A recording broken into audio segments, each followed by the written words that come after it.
Hi, I'm David. And now we're going to look at this problem right here.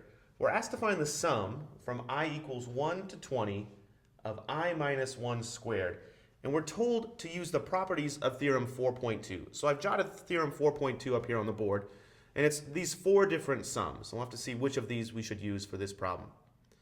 Well, first of all, let's look at this and notice that if we really wanted to, we could just add together 20 things for I equals 1, 2, 3, 4, all the way up through I equals 20, and we'd have the correct answer.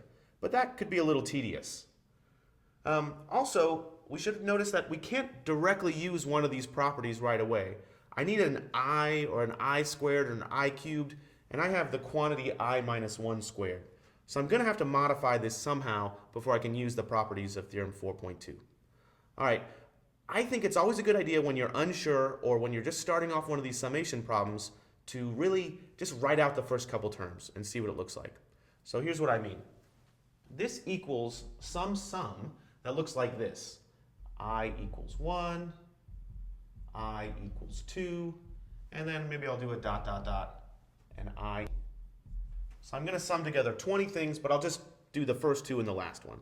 When I plug in I equals 1, I get 1 minus 1 squared. When I plug in I equals 2, I get 2 minus 1 squared. When I plug in I equals 20, I get 20 minus 1 squared. Or rewriting this a little bit, it's going to look something like this. 0 squared plus 1 squared plus dot, dot, dot plus 19 squared. So I'm going to have 0 squared plus 1 squared plus 2 squared plus 3 squared all the way up through 19 squared. I could look at this and see that I could write this in sigma notation another way. It would look something like this.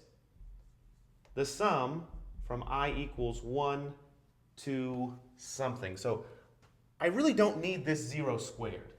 0 squared is just 0, so I don't need to rewrite that. And I really just have 1 squared plus 2 squared plus 3 squared all the way up through 19 squared. So I could go from I equals 1 to 19 of I squared. Okay, so that was a pretty big jump. Let's review that real fast.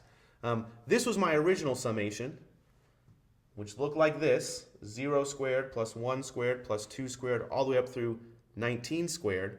I rewrote that and recognized that it's really just the sum from I equals 1 to 19 of I squared.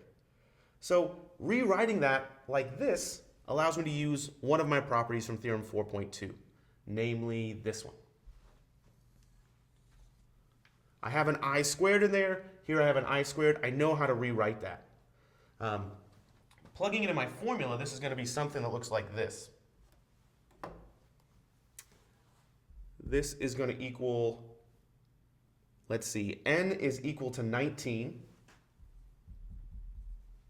So this is going to be equal to 19 times 19 plus 1 times 2 times 19 plus 1, all that whole quantity, all over 6. Because here n is equal to 19, I'm starting at I equals 1, and I've got the I squared.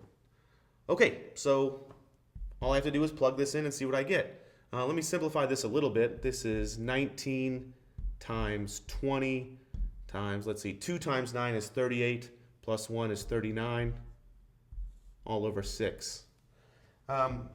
I'll plug that into a calculator real fast and end up getting 2,470. Again, if you were unsure about your work, you could always check this on a calculator. You could always plug this in either 20 times or use a graphing utility to sum together this long sequence. But you don't have to. You don't have to sum together all 20 of these things. By simplifying, you can plug into one of these formulas from theorem 4.2 and get the answer a little quicker. Thanks for watching.